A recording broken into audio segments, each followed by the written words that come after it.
Et donc bonjour tout le monde, j'espère que vous allez tous très bien. Aujourd'hui on se retrouve pour une nouvelle vidéo comme vous avez pu voir sur le titre et sur la miniature. Aujourd'hui on va revenir sur cet épisode 7 de la saison 6 de Riverdale qui est sorti ce matin. Bien évidemment la petite review chaque semaine vous la connaissez, hein, vous connaissez les bails depuis tant que je fais ça.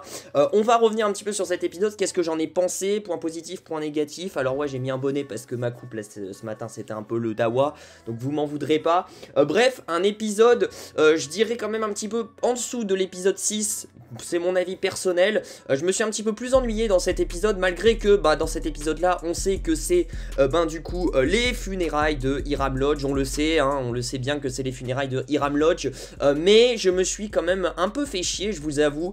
Je trouve que les funérailles ça passe beaucoup trop vite, et je trouve que les intrigues à côté elles arrivent pas à relever un peu l'épisode. Donc je vous avoue il y a pas mal de points négatifs, et je sais pas où ça va nous mener cette saison 6, mais je l'ai trouvé cet épisode bien en dessous de l'épisode 6.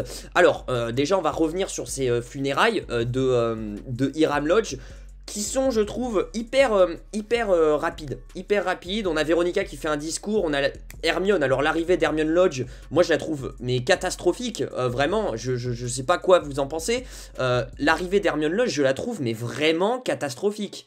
Pour le coup, franchement, je pensais que ça allait être un peu plus intéressante, et au final non, on sent que c'est vraiment une actrice, etc. Elle est filmée déjà dès le départ, vraiment il n'y a aucun moment intime avec sa fille. Ouais, il y a un moment où les deux elles pleurent, etc.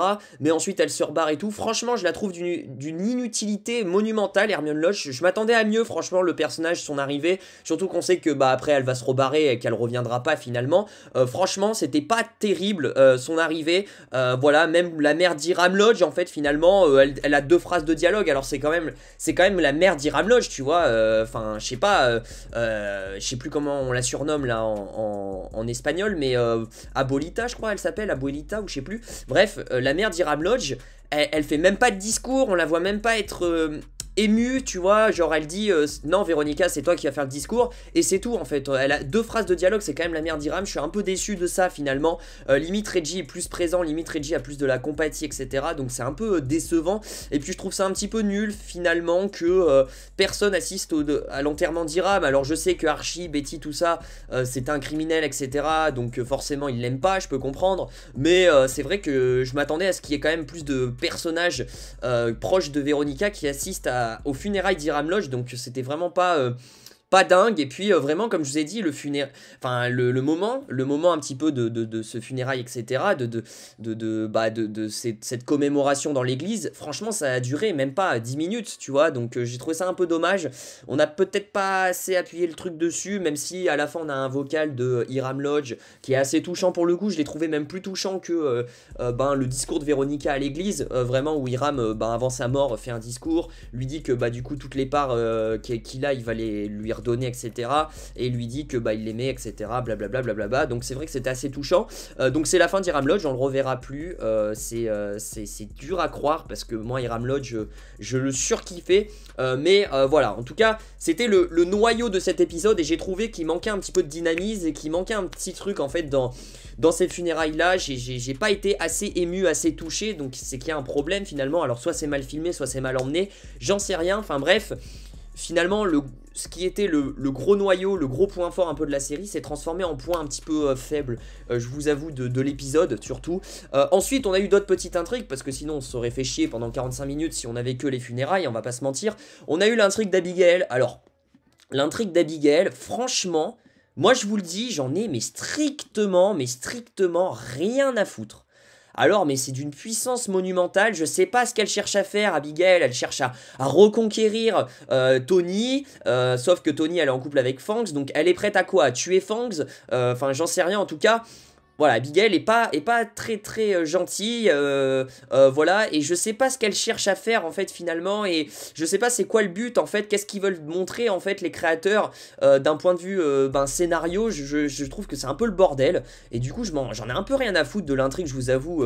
Pourtant avant ça m'attirait de ouf, cette intrigue de surnaturel et tout, mais là je trouve que c'est vraiment, ça s'est vraiment détérioré, et ça part dans tous les sens, et franchement les scènes avec Nana Rose, Abigail et Britta, Alors franchement, je me suis fait chier, mais incroyable. Incroyable comment je me suis fait chier. Je vous le dis honnêtement, je suis honnête. Alors on a Archie. Archie qui est pas mal mis en avant dans l'épisode parce qu'en fait il se fait kidnapper par l'homme au sac poubelle. Et en fait c'est vrai qu'on en reparlait dans le live d'hier, donc c'est intéressant du coup de rebondir sur le live d'hier pour ceux qui étaient présents. Moi je disais que Archie, bah il se faisait kidnapper par l'homme au sac poubelle. Ça c'est véridique. Après c'est vrai qu'on se posait toute la question comment, parce qu'on sait qu'il est invulnérable. Et en fait grâce au palladium il est vulnérable s'il a du palladium proche de lui. Et du coup bah là il avait du palladium dans la main que le mec lui avait donné. Et du coup c'était en contact avec lui. Du coup le mec après l'a assommé. Alors est-ce que le mec qui l'a assommé finalement, est-ce que c'est vraiment lui l'homme au sac poubelle? C'est vrai qu'on peut se dire que c'est lui finalement, mais c'est vrai que ça me paraît bizarre qu'ils aient dévoilé son identité comme ça. Alors je sais pas ce que vous en pensez, dites-le moi dans les commentaires. Ce mec là, qui travaillait au chantier de reconstruction de la maison d'Archie, faut voir. Alors pour l'instant il est en fuite. Ce qu'on apprend aussi c'est que Glenn n'est pas forcément mort. Alors il s'est déjà fait couper un bras, il s'est déjà fait machin. Bon, je pense que là, il est quasiment dead, mais il n'est pas à 100% mort. Il se fait juste découper les membres par l'homme au sac poubelle et il est, je pense, enfermé à quelque part. Ce qu'on sait, c'est que bah du coup la scène où Betty voit l'homme au sac poubelle, c'était une scène de rêve, de cauchemar, etc. Elle a des migraines, etc. Donc ça, j'avais un petit peu raison là-dessus. Et bah au final, en vrai, il y a quelques trucs que j'avais dit dans le live d'hier qui sont assez véridiques dans cet épisode. Donc ça fait plutôt plaisir. Mais après, voilà, on a l'intrigue de Jughead aussi rapidement, mais je vous avoue, l'intrigue de Jughead, elle est assez intéressante à la fin par contre, où du coup on apprend que Jughead à la fin il peut lire dans les pensées des gens, voilà, c'est-à-dire qu'il est certes sourd mais il lit dans les pensées des gens, et ça c'est un truc de ouf quand même, ça c'est un truc de ouf, ça c'est un super pouvoir en vrai. Ok, t'es pas invulnérable comme Archie, etc. Mais lui, il peut lire dans les pensées des gens, et c'est quand même le professeur Xavier, quoi. Limite, il pourrait contrôler les gens par leurs pensées, ça serait incroyable. Bon, c'est vrai que ça part un peu en couille, mais en vrai, à la professeur Xavier, je suis assez curieux de savoir où est-ce qu'ils vont emmener le personnage, comment ça va se passer, etc.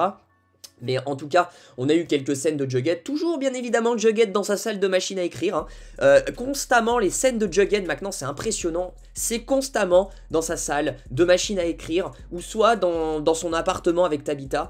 On le voit plus à l'extérieur, j'ai l'impression, c'est incroyable, je sais pas, il est matrixé, on le matrixe avec des scènes dans son appart, je trouve ça mais dingue. Ça fait plusieurs épisodes que Jughead n'est pas sorti de son appart, et qu'on le voit juste, le peu qu'on le voit d'ailleurs, on le voit chez lui, voilà, enfin je dis ça, je dis rien, mais je trouve ça un peu scandaleux. Ensuite, bah du coup, l'élection des maires, etc. Donc effectivement, Tabitha, Frank et Alice, bah pour l'instant, c'est eux les maires en fait finalement, et ils autorisent des décisions ou pas, ils les acceptent ou pas, etc. Mais en tout cas, c'est un épisode assez lent, hein, je vous avoue, je me suis un petit peu fait chier. Le seul truc qui a dynamisé, pour moi, je pense que c'est l'homme au sac poubelle qui kidnappe Archie. Grâce au yinche, Archie s'en sort. Je m'attendais pas à ce que le yinche quand même il fasse tomber l'homme au sac poubelle. Je pensais même justement que l'homme au sac poubelle allait trancher la gorge au yinche, mais je me suis trompé. Mais en tout cas, voilà, c'était pas un épisode très incroyable. Moi je l'ai pas trouvé dingue. Je sais pas ce que vous en pensez. Donc ça y est, on reprend le Riverdale un peu chiant, ennuyant, et j'espère que l'épisode 8 me détrompera sur cet avis là, parce que l'épisode 6 j'avais bien aimé pour le coup, et là l'épisode 7 je trouve qu'il est 2 fois moins bien, hein, que franchement on se fait 2 fois plus chier, 2 fois moins intriguant, je trouve qu'il est 2 fois moins bien écrit, enfin il y a tout en moins bien en fait. Même ils ont essayé de faire des sortes de zoom avec la caméra, mais ça rend moche, à un moment. Il y a un zoom sur Betty là dans la maison d'Archie pour nous montrer que derrière il y a un truc, mais c'est dégueulasse, franchement. Ils ont tenté des trucs, mais hideux, donc je sais pas à quoi m'attendre dans ces prochains épisodes. En tout cas, j'ai l'impression qu'on reprend un Riverdale comme d'hab, hein, qui va continuer cette saison 5, c'est-à-dire un Riverdale qui part en couille, qui est catastrophique, quoi. J'espère me détromper. En tout cas, voilà, on peut voir quand même que l'irrégularité des épisodes d'un épisode à l'autre est quand même incroyable, hein. C'est-à-dire que tu peux avoir un très bon épisode et d'un coup tu peux avoir un épisode de merde, et ça c'est pas normal, voilà, j'ai un petit peu peur pour cette suite de saison 6, surtout qu'il y a 22 épisodes, donc on n'en est pas du tout à la fin, si vous voyez ce que je veux dire. Il y a le temps de se rattraper, mais il y a le temps aussi de faire pire, donc c'est pour ça que c'est à double tranchant, En tout cas, il y a des idées, mais elles sont un peu mal exploitées, hein. C'est pas comme s'il n'y avait pas d'idées, voilà, il y a quelques idées, mais elles sont certaines partent en couille, d'autres elles sont un peu mal exploitées, etc. Donc voilà, il faut voir, je sais pas quoi vous dire. Donc je mettrai vraiment une petite note de 10 sur 20 cet épisode. Et encore, je lui mettrai un 8-9, non même pas, je lui mettrai même pas la moyenne, je lui mettrai un 8 sur 20. Parce qu'honnêtement, il mérite pas la moyenne, je me suis fait chier cet épisode. Voilà, alors ok, c'était un épisode de funérailles, je suis d'accord, mais même avec un épisode de funérailles, tu peux, avec les intrigues à côté, tu pourrais faire un truc intéressant. Et voilà, c'est un petit peu chiant. Et ce qui est chiant aussi, c'est qu'à chaque fois, on sait très bien que voilà, t'as 5 minutes de scène de Betty Archie, ensuite on passe 5 minutes de scène chez Veronica, ensuite on passe à 5 minutes de scène avec Cheryl, on passe ensuite à 5 minutes de scène avec Jughead, et rebelote, et rebelote, et rebelote. Vous voyez, les épisodes sont toujours structurés comme ça, et au bout d'un moment c'est hyper redondant, et je sais pas, ils modifient pas des trucs, et c'est trop chiant. Vous verrez, hein, chaque épisode c'est toujours comme ça, la structure du montage, etc.